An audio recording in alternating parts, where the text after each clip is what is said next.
There has been a dramatic escalation in tensions between the Trump administration and Iran. People may be feeling nervous and perhaps a little bit afraid. It's definitely something that Steve and I are aware of and we're concerned about. Is it possible that these tensions could lead to a recession? The answer is yes. Let's take a closer look at how that might happen. I'm Hilberry. Don't forget to like and subscribe to my YouTube channel.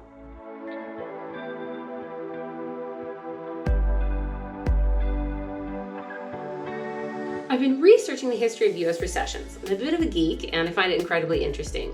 So according to a CNBC article written on July 23, 2018, the last 5 US recessions were predicated by quickly rising oil prices. For more information, I checked out the St. Louis Federal Reserve Bank website. It's a great website. It has tons of information if you're nerdy like me.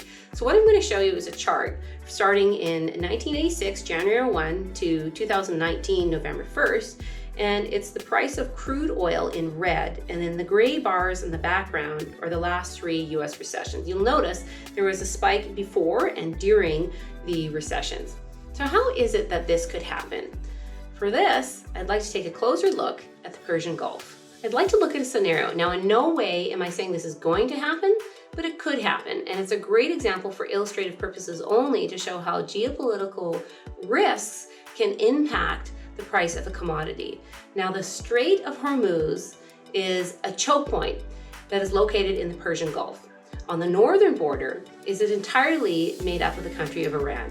Now, this choke point is only 33 kilometers wide at its narrowest, and the shipping lanes are even smaller. Reuters factbox labeled this strait, this area, as the world's most important oil artery. And the reason for that is because 21 million barrels per day in 2018 passed through here. That's 21% of global annual liquid petroleum's consumption. It's hugely important. Now, the price of a commodity is based on supply and demand. And if you have the same amount of demand and reduced supply, because perhaps the Strait of Hormuz, the tanker traffic was somehow blocked or reduced, it could greatly impact the price of oil. But why would the price of oil in the Persian Gulf impact us here in North America? And the answer is because oil is a commodity, and a commodity is effectively the same no matter where it is produced.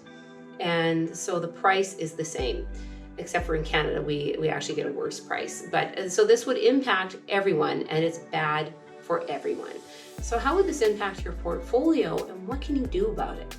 The good news is there are steps that you can take, and the reason I know this is because I lived through the Great Recession and I saw how it impacted our client portfolios, and I know that they did okay. The first step that you can do is to focus on quality. Avoid those highly levered stocks that are levered to debt or levered to growth, and maybe take a look at those high quality dividend paying stocks. Step number 2, avoid leverage in your portfolio. We're at the tail end of the economic cycle, and it's just a bad thing to do right now. Step number 3, ensure you're diversified across the yield curve and diversified across the industries and sectors in your equities. Step number 4, have a little bit more cash than you normally would. Don't go crazy, because that could impact you negatively as well, but having a little bit more cash than you normally would will give you a bit of firepower when the opportunity arises to buy companies at a discount. I'm Hilberry. I hope this has been helpful for you. Thank you for listening.